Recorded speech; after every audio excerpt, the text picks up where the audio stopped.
කිසි කාටක් නැති කිසි කොන්දේසියක් නැති ආපස්සට කිසිම දෙයක් බලාපොරොත්තු වෙන්නේ නැති ආදර කතාව තියෙන මෙයාලා ගාව විතරමයි.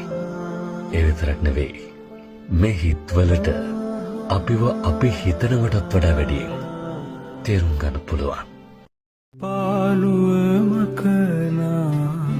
කවියක්සේ හැසේවි නම්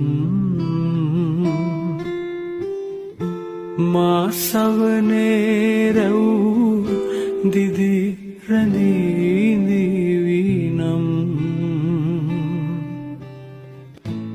ඔබ කිසිදාමා සිත නොතලා රැඳේවි නම්